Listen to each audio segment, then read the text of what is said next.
Great seeing everyone. Another seminar series. It is my absolute pleasure to introduce our speaker for today, Dr. Justin Scheiner. Many of you know him. He's been with our department for quite some time. And we were comparing ball patches this morning, so you're doing good. But I had to get him on. I work with Dr. Scheiner very closely, and he's been my mentor for the last 10 years extension. He has a very, well-rounded horticulture background in a number of ways, and also agronomic crops. So he has a bachelor's from Stephen F. Austin. I know still has very strong connections there. Sam Houston, that's another small university. Oh, Sam Houston, I'm sorry. I always want to say Stephen F. Austin. Sam Houston, I'm sorry. And then the MS and MEPS here at A&M working in cotton down at the bottom a lot. And then a PhD from Cornell where he focused heavily on viticulture and enology. And we've had him here in the department for 11 years now, I believe. And so he's our statewide extension viticulturist and associate professor here in horticulture. And so I think that's it. But today you're going to talk about AI and its role in extension and how we can optimize the way we communicate with our industry members. So, Dr. Scheiner. Thank you. I appreciate it. I don't know if anybody's online. I'm going to, I guess, hang around the computer. And this is not exactly how I planned on starting the presentation, but I suppose I will anyway, now that Michael's misintroduced me from Stephen F. Austin. But I did go to Stephen F. Austin, and I was not mature as a student at that time, and moved universities for a restart. But when I was graduating as a more mature student, looking at graduate school, I actually came over here. Dr. Arnold's not here today, unfortunately. I don't know if he remembers this, but I came and applied to this department. And I applied in May. Maybe I applied the last part of the semester, and I came over to visit with him. I had no idea about graduate school, and I sat down in his office, and he said, "You have no chance of getting in this department because the semester starts really soon. You should consider otherwise." And whether you call it luck or whatever it was not me necessarily. I got an opportunity to go in another department and work in MEPS. So here I am later on down the road. And so I've been in the seat that you're sitting in. And the seminar that I have is going to be different probably than what you are going to hear the rest of the semester. So if you're new to A&M, welcome. This is your first seminar. Typically, you've already heard this series usually brings in researchers from around the U.S. and sometimes internationally, and they talk about the research they do. And it's great because it gives you some exposure to research. It gives you some exposure. There's industry speakers as well. And you get to see many different tools that are used. You get to see modern techniques. And you get to see the diversity that is horticulture because typically you're focused on your project. And so as I was a student in seminar, one thing that I really didn't have a good handle on is what is extension and what is extension's role in the university system. And you may or may not know what it is, but that's going to be the focus today. Is I'm going to talk about what extension is, because as you're looking for jobs, there's chances are somebody in this room may end up in extension, and it's changing dramatically, and it should probably as we go forward. And so the first question, I think if I have the correct presentation here, is not going to pop up until I activate the screen. The beauty of technology is when it works, it's great, but you have to be prepared for it not to work. Can you move that? Yeah, let me move this from Michael. I'm obscuring his vision here. So this. Michael already has his phone out. He's been texting Danny already. Some of you have your phones out. So I'm going to need you to, if I can move this, I don't know if I can. Let me see if I can move this part away from the QR code. Whether you're faculty or whether you're students, it would be great for you to answer this question. Do you know with confidence what the role of extension is in the university system? So you've heard it surely at this point. There's a land grant in every state.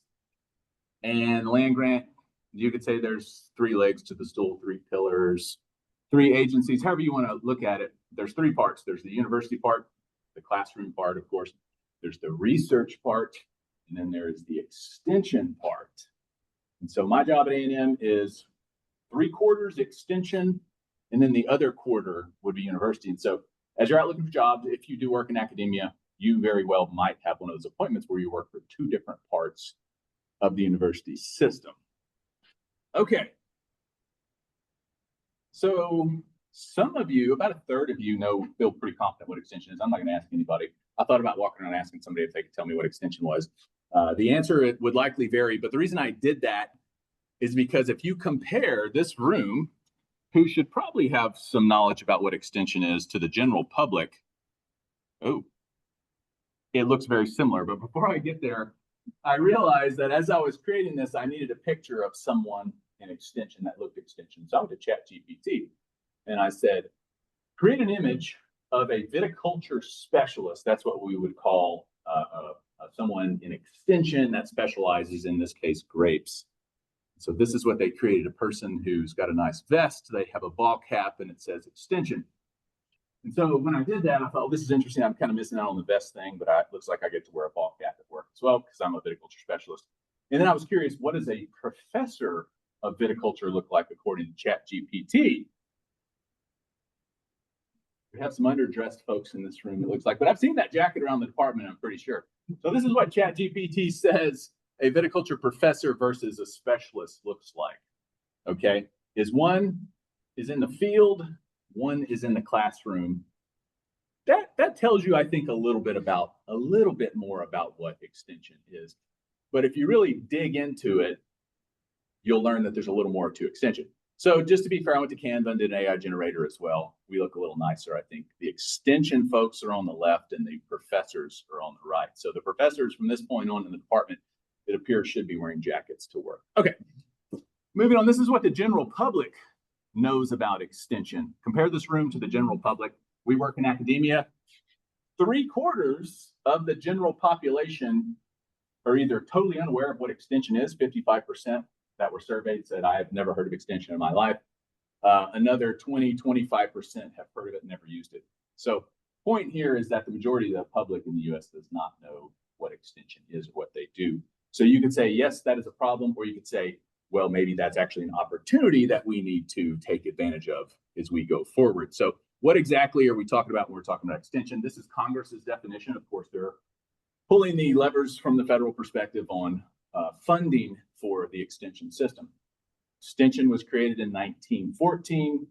So as you probably have heard this story in one of your classes, the university system existed. There was, of course, traditional education. There was all this fantastic research at that point in time that was being conducted. However, there was a gap to get that out to the general public, especially in those rural areas. At that point in time, of course, there was no internet. There wasn't necessarily phone lines either. And so extension was created to serve as that bridge. And I like this definition. It's disciplinary experts that translate. I highlighted that. Translate science-based research. So we're translators into language, written, verbal, and electronic, that's appropriate for target audiences.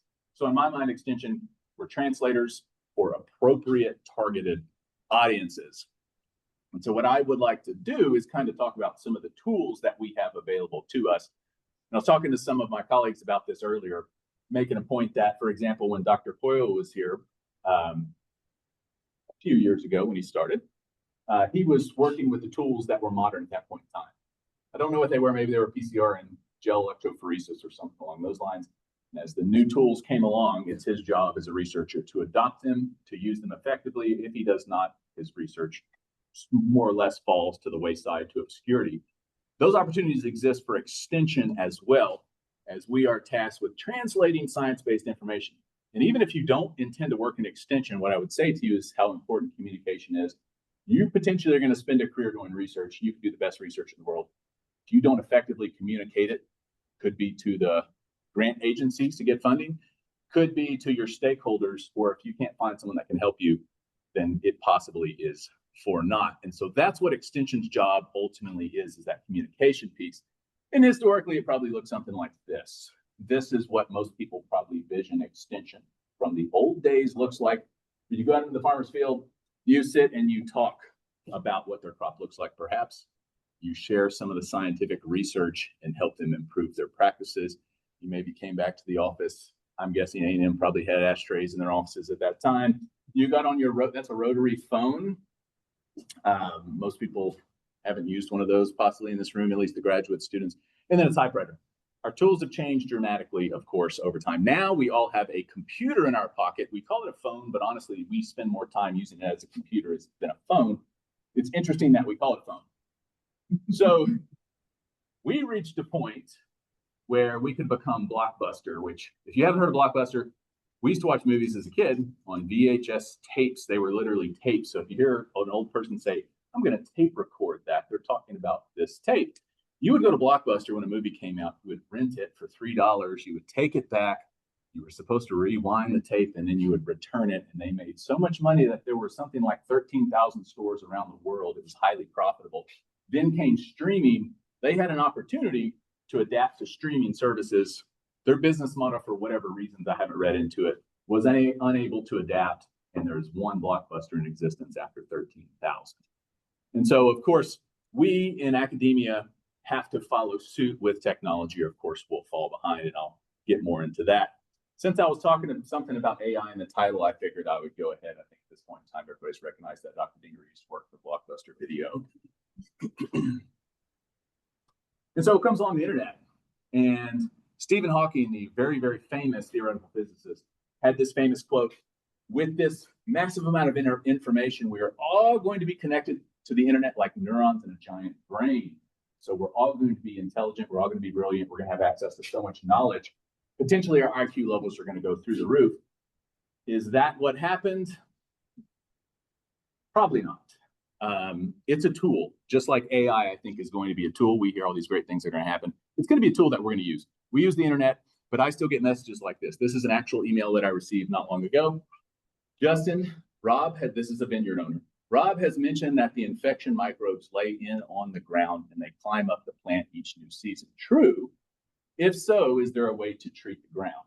So this is one of our producers. He's a successful producer, but this is a legitimate question. And you go, why in the world would he email me this when you have the World Wide Web at your fingertips? You can find our fact sheet online. You can find an ocean of information.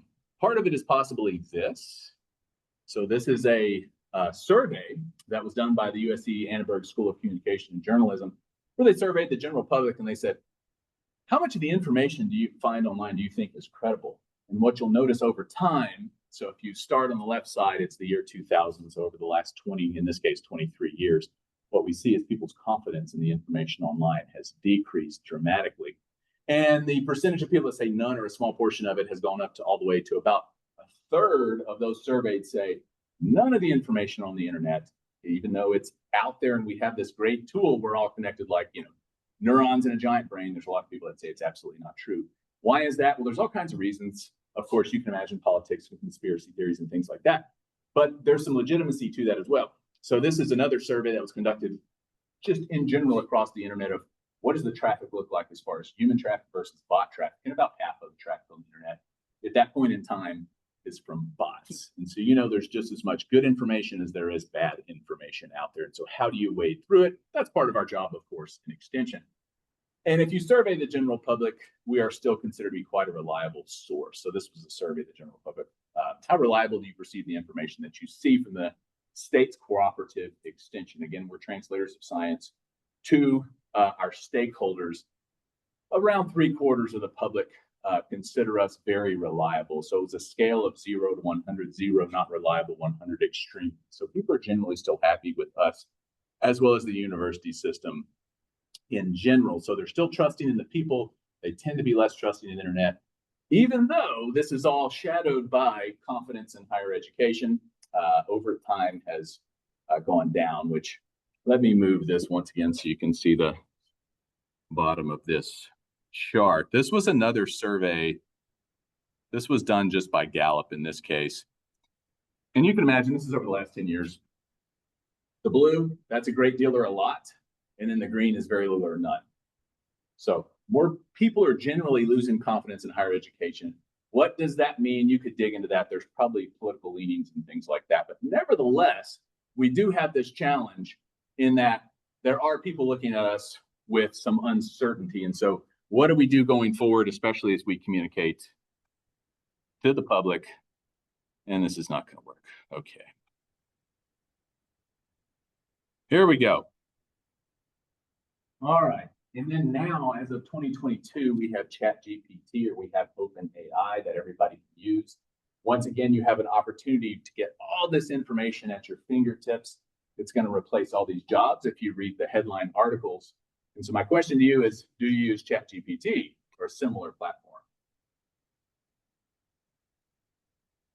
This is interesting. So this is one of those technologies, and we tend to be slow in our reaction, but that has come along. We don't have guardrails. I just saw an email that came from administration about dealing with ChatGPT and translation services. So we're having to learn and adapt in real time to this, but the majority of the public is using it. I just reviewed an article for HORT Science that at the bottom with the acknowledgments, it said this article was written by ChatGPT and edited by the authors.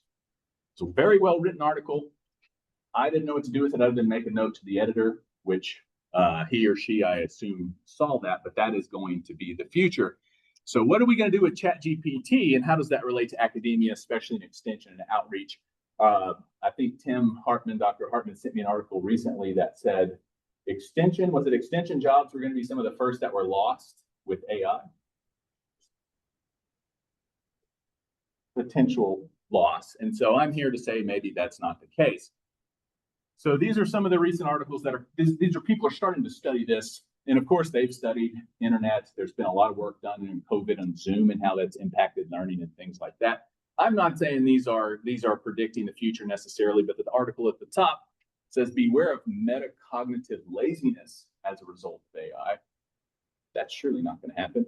Impact of artificial intelligence on human loss in decision-making, laziness, and safety in education. So this is a very interesting area to consider as far as research, and it's also an interesting area for you to consider as you go forward and you adopt AI and use it as a tool. It's certainly not a replacement. And so I gave a presentation in California in June, and I had the day before went on ChatGPT. This was just for fun. This is a group of viticulturists and enologists, all the academics, and I wrote in there, who are the best extension viticulturists in the US? And I recorded it. And these are what the results look like. And I'm showing it in real time. Dr. Andy Walker, who I don't think he was there. He's retired from Washington State. He never worked at Washington State, to my knowledge. He was from UC Davis. And he was not the lead author of the Wine Grape Production Guide for Eastern North America. That was Tony Wolf, who was quite possibly in the audience as well. So ChatGPT did a nice job of grabbing that data off the internet, but it did not consolidate it correctly. So beware as you use ChatGPT as that tool. I feel like you guys already know this, but every now and again, we see these professionals like this that slip. This is the Chicago Sun-Times. This was an article from this summer. Syndicated content Sun-Times special section included AI-generated misinformation. What they did is they hired someone to write an article about the top 10 reads for the summer. And they put out this article, it was published. Guess what? Half of those books didn't even exist. Those titles were echoes or whatever, I forget what they call it in the AI world. So it created fake titles. And I've heard this quite a bit about research papers as well. So beware, AI is a great tool. It's developing right before our very eyes. I went back and Googled once again, who are the top viticulture experts, just like previous slide, and it's already been changed. It's been corrected somehow with the algorithm where it pulled in people who actually were viticulture specialists with correct universities, et cetera. Long story short, whenever I was young, some of the faculty here were younger.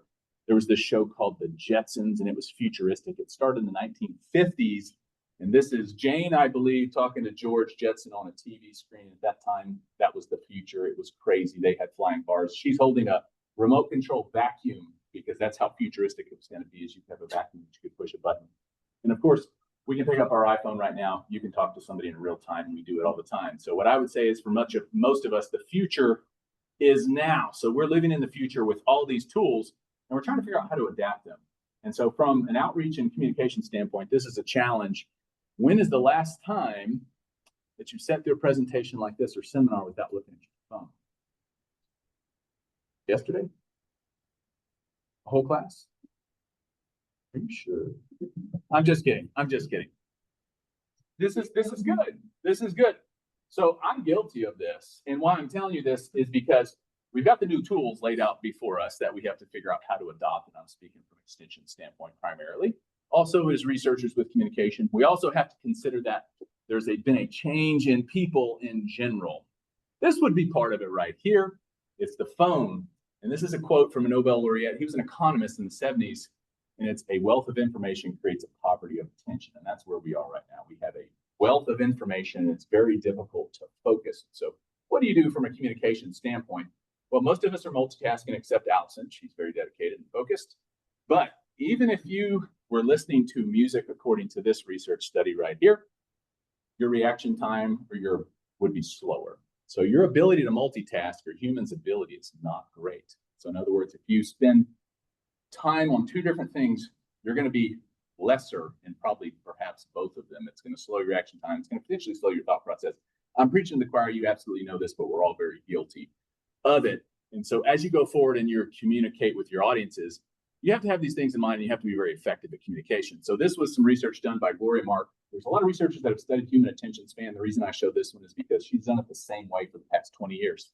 In the year 2004, you guys were young. The average attention span, how she measured it, was 150 seconds. Today, it's 47 seconds. You would never take 2 data points and extrapolate, but if you did, in 2050, our attention span would be about 8 seconds if you could extrapolate, and we're going to be about like goldfish at that point in time. So, to the faculty, I put a couple of quotes in here. I thought this was interesting. This is young people, right? That's exactly who we're thinking about. That's who I'm thinking about. These young people. These are famous quotes. They think they know everything and are always quite sure about it. All right. And then this other one, what really distinguishes this generation from those before it is that it's the first generation in American history to live so well and to complain so bitterly about it. Do you agree with that, Allison? Yeah, it's these young people. If you recognize that singer, yeah.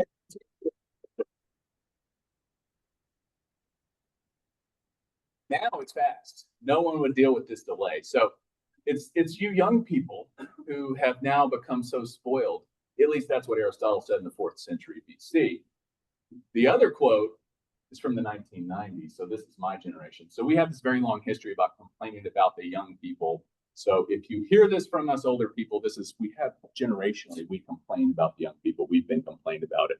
So just take it, I would say, with a grain of salt. But the point is our generations are different, and our generation is probably more different than the generations coming up now. We're about to have a generation who has not lived without AI. We have generations now who have not lived without smartphones. And we have 5 generations in the workforce now, which is the most in history in terms of our division in technology and then our life experiences. And I like this. I just grabbed this random quote. Life in our country is blank than it was 50 years ago for people like me. This is a survey that's fairly routinely done by Pew. They go around the world and they ask people, and Americans in general, more of them think life is worse. It's the good old days. But I would argue that it's always been this way. We always look back and we forget about the things that were negative in the past. Okay, this is what I remember. Coffee for breakfast, 0 calories versus what you actually had. This is the way our memories often work. You forget about bad things. Point is, things change. We have to deal with it. We have to move along with it. We have to figure out how to do it and use these tools in an academic setting properly. Most people are spending their time on a smartphone nowadays. So if you're communicating, this is just a fact. It's something we have to deal with. 50% of US residents spend most of their day on screens, like it or not. You know those people. Apparently, Allison is not one of them, and I commend you for it. Nevertheless, you're in the front. This is what happens when you sit in the front. You get picked on. We have big differences in the technologies that we saw come and go, and that changes our perspective. That changes often how we communicate with one another. So 1974, first personal computers. I was not around at that time. That's when the internet first came to be. The first websites were in the 90s. A few in 91. By 94, there was something like 10,000. Then pretty soon you have things like Computer Chess Champion, Computer Beats a Chess Champion. So computing has gotten much better. iPhones come along, that's a game changer, and finally ChatGPT. So these things you have to deal with. I'm sorry, this sound effect is something else. I forgot it was in here. Does anybody recognize it? Rotary phone. So this is rude, but I handed a student worker of ours named Allison a floppy disk like this when she started. I walked by, I handed it to her, and I said, "Hey, will you copy these files and email them to me?" and just walked off. She said yes. And then later on, one of my colleagues said, "You are mean," because that is the way we used to store information. And they were something, what were they, 528 megabytes or something like that? They were tiny. And then now, of course, we have gigabyte, terabyte drives. So technologies have changed. Considering that, the way people consume information has changed as well, and it's very different by generation. So understand when we call you, that's what we're used to. Young people prefer text messages. Older generations often prefer calling. In this case, most popular platforms for daily news consumption. This is just a survey of how you get your news. And the only thing you need to take from this is that the different colors represent different age groups. So social media, the younger people focus more on social media. Older folks are more likely to look at network news and things like that. You go, okay, so what? That's news. When we're talking about going online and searching for information, Google searches are losing favor amongst the young people to TikTok, for example. So if you look at TikTok on the far right, the blue, that's 18 to 24. These are our undergraduates and some of our graduates. The red is 24 to 34. More than 50% of them go to TikTok for searching for information. It's interesting. I'm not saying you can do anything specific with that information, but just know when you're after these people and you want to communicate with them, you have to consider all those differences in them, how they consume information, and where they get it. That is our job and extension, is to meet with those people and translate that information into a form that they can digest, synthesize, and use. And then, of course, Zoom came along, and that was going to save the day. We weren't going to have to leave our offices anymore. It was going to be great. Everybody was going to work remotely. And then we realized people actually get tired of using Zoom, and there was this thing called Zoom fatigue, this phenomenon that came along. And this is a paper from 2025 from Nature Scientific Reports, where they're actually studying people and who have Zoom fatigue. And they were trying to understand, how can we use this Zoom more efficiently without causing fatigue, which causes people, of course, to stop paying attention. They're no longer engaged. One is deactivating self-view. Actually seeing yourself speak apparently has a very negative impact on your engagement. I thought that was interesting. Promoting active participation, that makes sense. Using natural backgrounds, I thought that was interesting. But they report that if you use the different backgrounds, you're in the tropics or whatever it is you use, that's not a natural background that actually enhances fatigue. But the most important thing was to make sure you have structure to those virtual meetings and you manage them appropriately. I think we've all learned this, or it goes off the rails. Nevertheless, Zoom is a tool. It's fine, but it's a tool and a tool alone, and it's not going to replace what we do in person. And so some of the other things I think that have changed that we could probably consider here, and I think we are traditional learning versus this term called micro learning, which has been around a while. Traditional learning, of course, is what we think of going in the classroom. We study complex topics. We talk about all the details, and there's higher levels of learning in Bloom's taxonomy. We're talking about synthesis and things of that nature. Then there's this concept that comes along called micro learning, and it focuses on our reduced attention span. And so first of all, micro learning is discussed when the context of mobile first preferences. Some people much prefer to see things mobilely. That's how they consume information versus maybe a tablet or even their computer. Learning through focus and repetition. So bite-sized chunks of learning.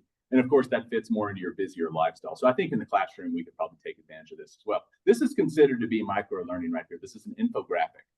As scientists, a lot of times we like to put things in tables so we can see all the fine details. And I think that's necessary. Well, we always need to do that. But there are ways to show your data pictorially often to get some simple points across when you do have a finite amount of time or focus that someone can give you to see that information.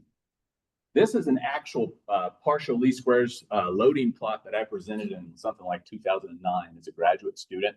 You've probably seen these before. And I had 15 minutes to give this presentation. This was one of probably 20 slides, and I had to talk my way through it and make some sense of it. The average person, unless you've dealt with partial least squares regression, have no idea what you're looking at. This is a similar pictorial version of something like that was presented this year in the American Journal of Enology and Viticulture by some of our colleagues in Arkansas. Similar takeaway message, but it's much easier to digest. It's graphical. We would call that probably micro learning. The other one is still necessary, of course, because we must be professional about what we do. But again, it's about communication, thinking about your audience, thinking about the amount of time you have and our attention spans. When I was here as a student 20-ish years ago, this is what it looked like in every classroom. These were the best practices for PowerPoints. You use a blue background, use white or yellow text. You do not have many pictures because they are distracting. We have since adopted and adapted because we have a lot more opportunity to show pictures, to show videos in real time. And so we have a couple of examples of micro learning right here. My colleague, Michael Cook, I knew he was going to make fun of me when he introduced me, so got you back. This is a quick video that we shot. We were in a vineyard, we're working. This is an opportunity for micro learning, very focused. He's talking about these nets in these specific cultivars. So we quickly shot a video. That's actually real sweat. It was the hottest day, I think, of the year out there. We published that. So we could have we published. yours. It looks like a new form of drip irrigation to me, but this is just a simple way to take advantage of the technology. We could have gone home and written a report traditionally, maybe wrote a fact sheet about it, but a picture, if it says 1,000 words, a video would say 10,000 words. So these are opportunities for micro learning. This is one from our class. We have an Instagram page. We were just simply talking about how to properly hold a wine glass. We had a student right here who enthusiastically held the wine. We walked around, handed people wine glasses and say, how do you hold a glass? How do you hold a glass? And she held it correctly. And then we said, typically you hold the wine glass by the stem because you're trying not to heat up the wine. Put it on social media. Class is excited about that. 65,000 other people looked at it within the next couple of weeks. So there's a lot of opportunity to use these tools. I'm not saying I'm an expert at using them, but I think it's our job to start thinking about adopting some of these new tools that are available to us. Content skimming. This is something that's been around for a very long time. This is from the University of North Carolina Chapel Hill Learning Center. They described it as the strategic selective reading method in which you focus on the main ideas in text. This is how people read. They're looking for the main points. And so as you write, of course, you can do this and focus on those areas that you want them to hit on in terms of big picture. In the scientific community, we beat them to the punch. We've been doing this for a long time. It's called the abstract. But think about that whenever you're writing about focusing on some of those main points. I threw this in here because I thought it was interesting. This is the back end of our website. This is winegrapes.tamu.edu. This is part of AgriHorticulture. We have a webpage, and we have some traffic in there. It's 70 to 100,000 pages served, I think, every year, something like that. It's not a tremendous amount of traffic, but I was curious where the traffic is coming from. I went into the back end, the top 10 referrals, Reddit was number one. And I'm thinking, why are people coming from Reddit to look at our website? But that's where people are. I thought, well, perhaps that's somewhere we should consider, taking our information. Maybe. Reddit's a little dicey though, if you've ever been there. And then ChatGPT was another, and then finally Facebook, which we use, of course. And so in this case, I was on Reddit, and I saw a learning opportunity, I think, for class because people are familiar with Reddit. There's a forum on Reddit called AITA. Are you familiar with this? Okay, so if you're not, that's MI the a-hole. And you put information out there. I went to my sister's wedding and we had the rehearsal dinner and I announced my pregnancy and she got mad because I stole the day, AITA. Am I the a-hole? And everybody gets a vote how terrible you are or not. And so we incorporated this in class. And so I could simply ask this question in class. Am I? I don't know why that goes, but it's supposed to go, am I the a-hole? Anyway, in class, this is a question. Michael and I were in a grocery store. This has been a couple of years ago. We are in the produce section, and he is trying all the grapes. And I said, what are you doing, Michael? And he said, the bags are open for a reason. We're here to sample. And I said, people, this is a true story. People pay by the pound to eat these grapes. And I said, you can't do that because how many pounds would people eat if they walked in a given day? And he said, no, it's a thing. And I talked to somebody else and they're like, no, it's perfectly okay. And so I presented this to our class of students many times over just to try to solve this. Who is the a-hole or am I the a-hole? So anyway, we're using polling. One, that's engagement. That's fun. And then two, you could simply talk about this topic and give your opinion, but it's much more fun if we answer this question in this way. So Michael, it is not okay, as I've said before, and 3/4 of the people in here to try those grapes. I have a couple of other little bits in here, and I'm not 100% sure what's coming. That I have incorporated some new technologies just kind of into the learning experience. Here's one right here. So this took about 5 minutes to make. The music will stop, I think, eventually. And in class, or perhaps you're talking to some stakeholder group, and you want to say, today we are going to talk about this region. It's going to go like this. This region, you can either say, today we're going to talk about the or in this case, we have a segment of every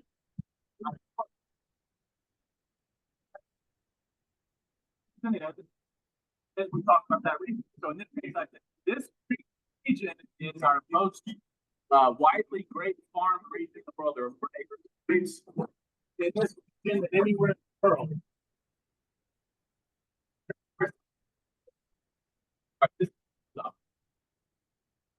Okay. In terms of communication engagement, this is absolutely not appropriate for all audiences. I know this. But I could have easily said, we're going to talk about Spain today. They grow more grapes than anywhere in the world. You're going to go, okay, great. They're going to possibly write it down. Or I could take 5 minutes out and use modern tools. This is Canva, very simple. I took an image. Susan gave me, she volunteered the image. I took the image, but I have permission. And then I created this. And if you look really closely, you recognize some other faces in there as well on this. I did this right before. This is literally 5 minutes to make something with modern tools. That was boring. That makes it a little more fun. So point being is there's a lot of tools before us. You know, some of them you have to be super careful with because they're evolving and changing. Sorry, I forgot this was in here. Chat GPT. This is something else we do where we talk about the different tastings we have in class, the different pairings. We can announce those pairings and I can give you a written out schedule. This is something that, again, something like Canva we can simply do. And we use the NFL. Last week, this. So I could easily introduce them. I can easily say, we're going to pair Cava with grape, muscadine, Cava with these uncrustables. You have a similar type of grape used. They're probably going to pair well. We can introduce it this way, which is a little more fun. Again, this takes a little bit of time, but with the tools, our job in extension course is to not do this, but to incorporate modern tools available. You can create something like this. Again, about 10 minutes. Susan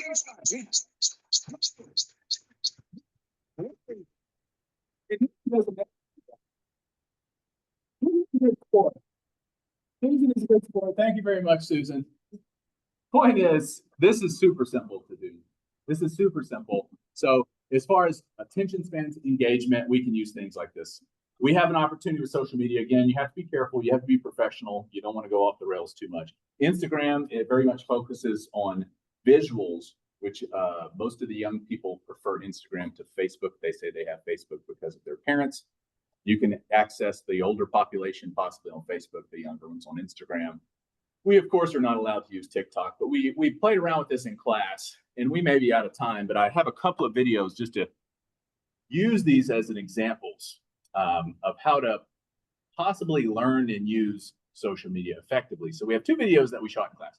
One of these was shot very casually by myself on the first day of class. It goes something like this.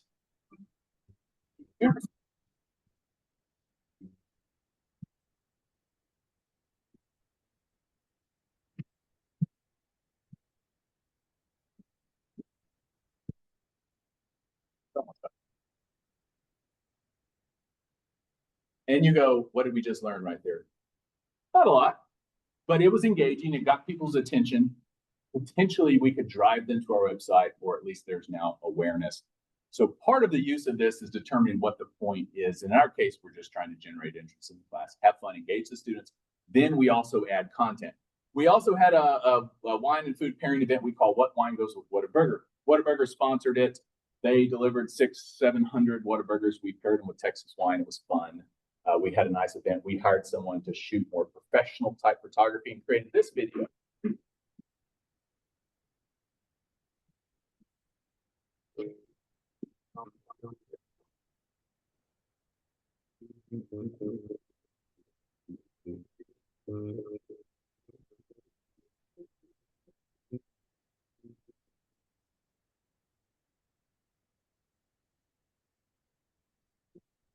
Okay, I don't think I have it in here. I was going to ask you, but I didn't be sure on time. Which one do you find most appealing, most engaging? Me personally, when I look at the more professional one, I see higher quality. I like it. However, I'm going to ask you. We have this. We have a little bit of time. Shouldn't have said how I've just biased you. Pick whichever one you think was most well done, most engaging. Which one do you like better? And this is not research with an IRB or we have data. This is more us observationally doing this because we're trying to learn through iterations because we want to be more effective in engaging the students. Because one thing we noticed, of course, after COVID is attendance in classes have started to drop off because if you can can get the information online and you're not getting anything else in the classroom that's new or different, you're probably just going to take class from the comfort of your own home. So this was one of our strategies. So most of you say that that second video was most engaging or most liked. The first video got 391,000 views. Second one only got 3,300. So when it comes to social media, in general, what I have learned, and you can read about people who more specialize in this, people prefer the more authentic experience. They want the point of view where they actually feel like they're there versus the more professional video. So in other words, you don't have to be perfect in terms of quality. EDE may differ with me in terms of material that we put out, but if you're talking about engagement, younger people in general prefer a more authentic experience. So there's some best practices for social media. What's your strategy first? You can just do it to do it, but typically we're doing something like driving traffic to a website. Maybe we're doing focus on micro learning, trying to get some points home. Regular posting and consistency is important. One, for the people who follow you or that are interested. Number two, as far as the algorithms go, you are much more favored when you post consistently, and you're much more likely to get your content in front of people. You need somebody there to monitor and engage it. Maybe it's answer questions, maybe it's look for the negative as well and address that. And then in the background has the university compliance, and we have training courses about how to use this and not do it.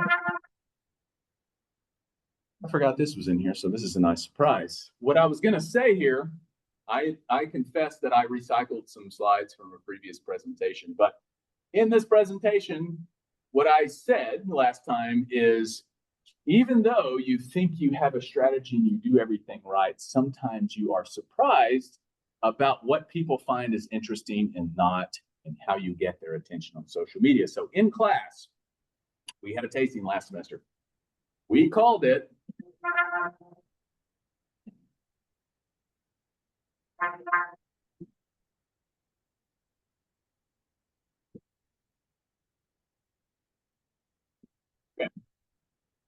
I think it's fine. So we talk about wine all the time, and we talk about the different aspects of it, the economics, the marketing aspect. We talk about it as just a beverage. We also talk about the pop culture aspect. And because there's a lot of famous people that have wineries, there are politicians that have wineries. Typically, I show a picture of Biden, Trump, and then the governor of California, and then our governor as well. And I say, two of these people have wineries, which ones? And I'll let people vote. And in this case, we had a tasting. We had Gavin Newsom's winery. He owns part of Plump Jack, and they have Paid Estate, and this was a Sauvignon Blanc from Napa, the most premier region. We had a challenge compared to Trump Winery in Charlottesville, Virginia, Sauvignon Blanc. So we called it You Decide 2025. We're going to generate all this interest in social media. It's going to be awesome. And as it turns out, about 3,900 people were interested. The rest were not. Maybe it's because everybody's sick of politics. But nevertheless, point is that sometimes you think you got a winner and you just don't know. We were able to solve some important issues with that class, unfortunately. So apparently Gavin Newsom's hair is much better than Trump's. But nevertheless, point is, you got to learn, you got to, don't expect to be an expert starting off. We are learning in real time. And I feel like that's part of our job with the change in technology and the pace, is for us to be engaged in it and to learn about it, because it is the future. We're going to have to use it. And I think we're almost done. I do like to say this wine is bipartisan. What else could Gavin and Trump agree on? Question for you. What is the most popular video of all time? It has 15 million views. So on average, people have seen it more than once around the world. Everyone in the world has seen this video more than once in general. This relates more like the human psyche and engagement, things like that. What do people find interesting? Huh? The baby shark or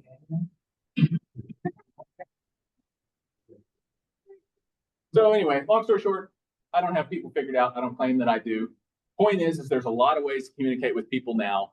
It's important for you to have that consideration. Graduate school, you're going to spend a lot of time with your research. You're going to focus on classes. Just think, in the future, you are going to need to be an effective communicator, or at least partner with someone who is.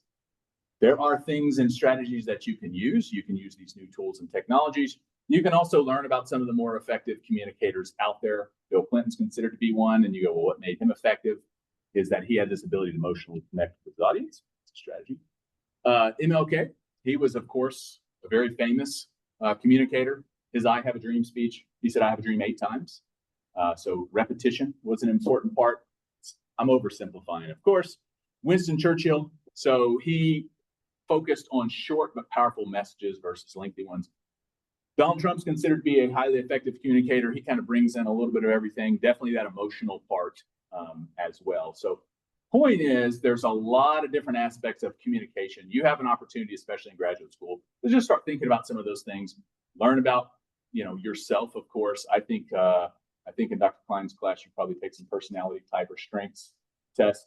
That actually is very useful, in my opinion, especially not just to learn about yourself, but to learn about other people, because you're going to have to work with them, and more importantly, you're going to have to communicate with them. So in summary, if we're talking about extension, our role, of course, is translation.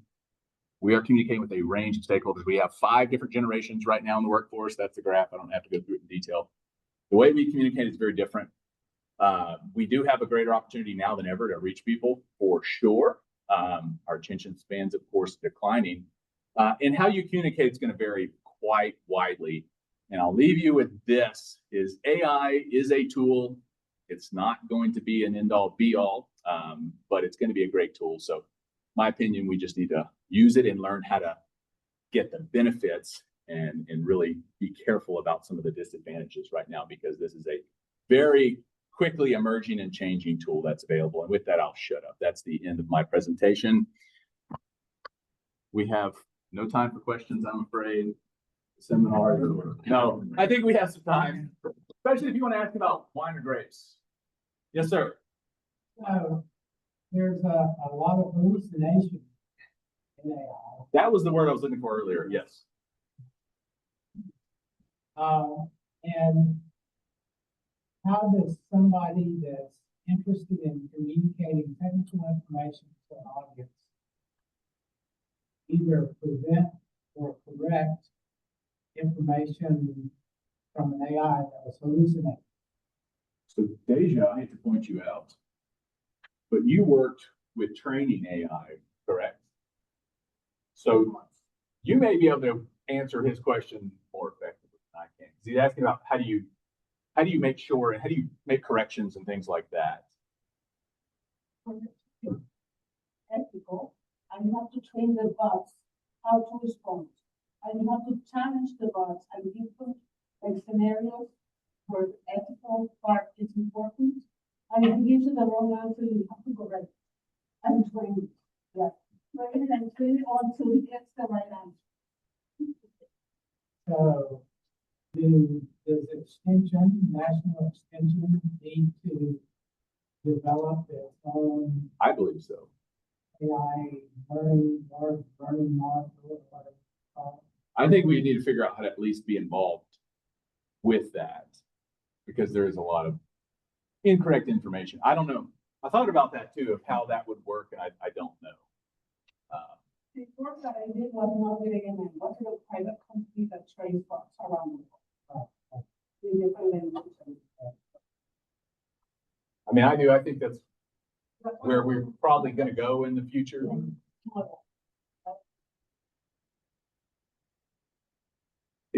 Sorry, Dr. Mendez. Got you, buddy. On what we need to be doing in extension as far as reach. Did you know that our extension agency is built on these hierarchical impacts: customer satisfaction, knowledge gain, adoption, etc. I think economic impact.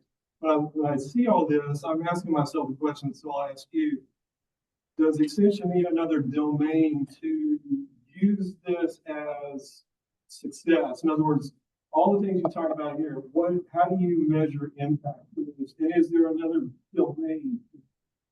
I will say this, and I've removed it from the presentation. When I gave this presentation in California, I had a picture of what do you call little things you slide the little beads along? And it had beans, and it was bean counting. And I talked about extension. How do we make sure we count our beans? Because I don't think we are prepared to do exactly what you're talking about. So we struggle. You'll find this out when you take a job. Well, anywhere, of course, you're gonna have metrics that you have to perform. In academia, there are metrics that you're giving, and you need to make sure that you meet those metrics. And you have to be able to quantify what you do. It's impacts, it's things like this. And it's very difficult to quantify this. So if I say, we had a video that had 391,000 views, what does that mean? Versus I had a publication that maybe it was only viewed by 50 people. So I think we do need to have some probably better consideration, but I don't know how you generated.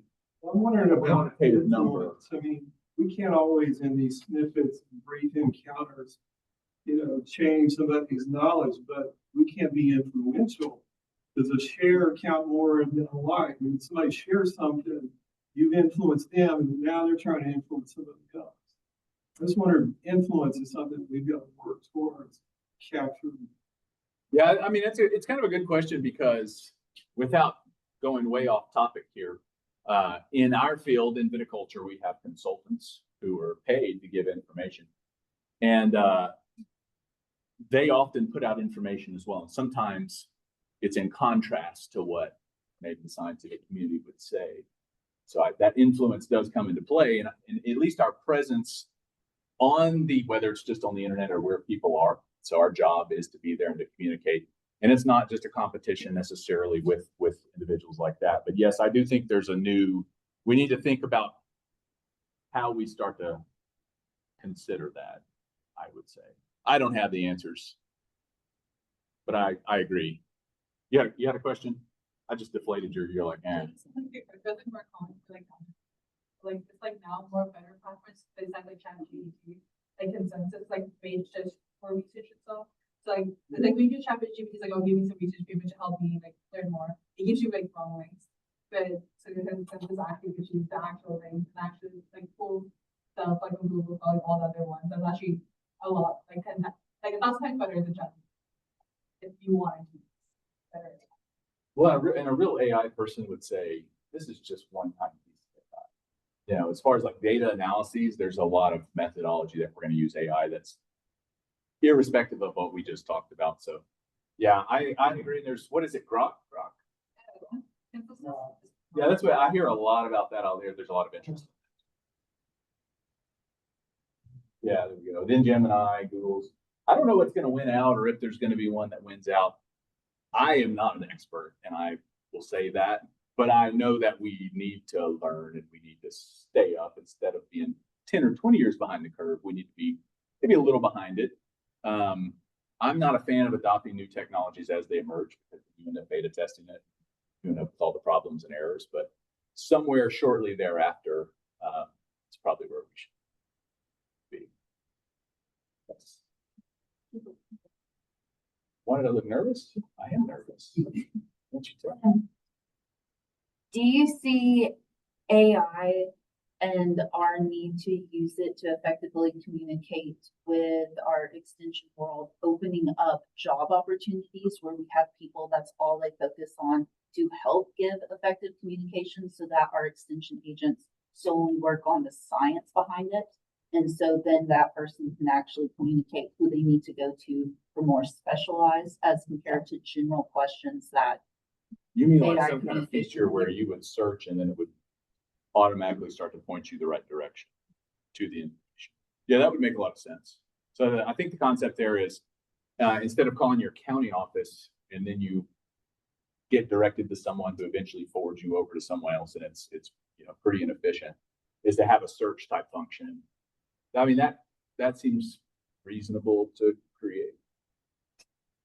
Maybe. But, sorry, I was thinking more on, like you were pointing to social media. So we now start looking within media spectrums that other generations are using as compared to older generations that only kind of look at county agents in a very traditional sense, as seeing if we have a person maintain that different avenue of communication.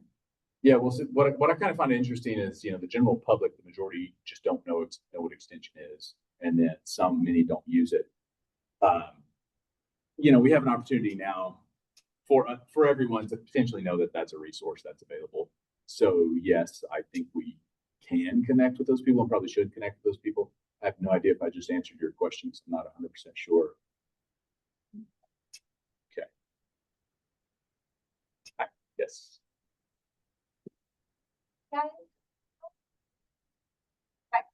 Because some people are like, don't use it on all. Some people are like, use it as a tool. But how far is it as using a tool? Like, for example, when I was younger, it's like, you're not allowed to use a calculator. You have to do everything by hand. And then it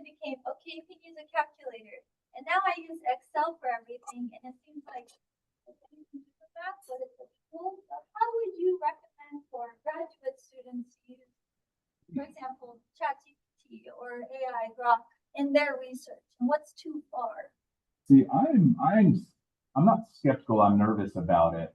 I haven't used it a lot with any dependency, because if you use it and you're trying to generate reference lists or, a search type function, I still would feel the need to double check everything. So I think you could possibly do it in that way and still double check to make sure everything's correct. I would feel okay about that. I reviewed an internal article not long ago, and it was so well written grammatically and structurally that I have a pretty high level of certainty that it was ChatGPT, because sometimes you're telling yourself because the structure is perfect in the flow. I don't have an answer other than it's evolving so fast that I think you have to be prepared to. I think you need to be aware of it so that, because as it changes, you should know so that you're not having to learn from it. I would not be dependent upon it right now. With the exception of double checking the content. Dr. Klein is going to save me. Thank you. Yeah, I was just gonna say, federal granting agencies have added that to scientific conduct. So there is now language in NSF, NIH, that if you use AI to craft a grant, well, even if, I think it's not allowed, and if you don't, it's considered, it's gonna be scientific misconduct. And so it's a form of like plagiarism in that. So, because we had a presentation by Julie in our research office, he was explaining it.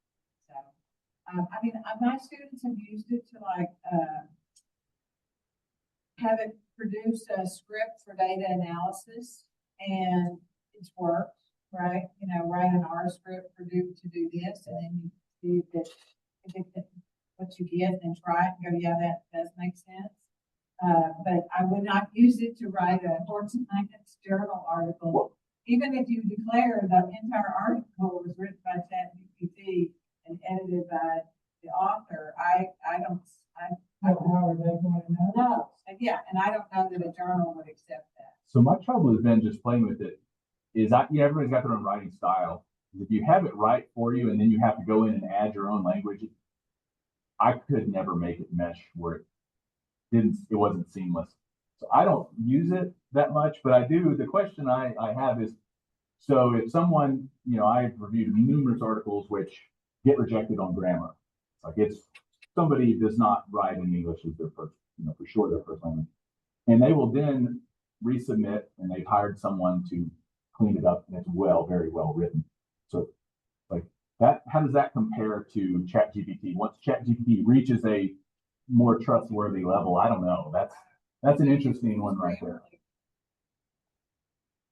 For using right. Or Thesaurus or Spellcheck or Microsoft Word, where it says suggestion of changing, taking out a few words. But I think you could also use it for like, say you read a lot of journal articles. You're like, man, I have such a hard time remembering what it was that I read. You could ask an AI bot to say, okay, I've read this paper, but now summarize the key points, and you could keep that for future reference if you needed, wanted to go back and say, okay, what was that paper about? And you pull up that summary, and it would tell you. And that's not like dishonesty or anything. So I think you can use it a lot for efficiency and things like that, but I would not rely on it to write and do some paper.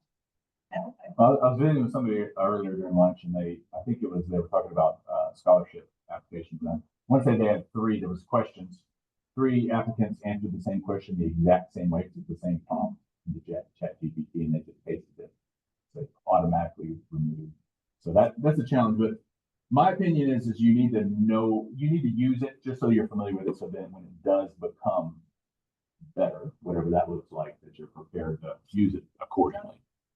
In the paid version of ChatGPT, you can submit like 4 papers that you've written in the past and ask it to learn your style, your writing style.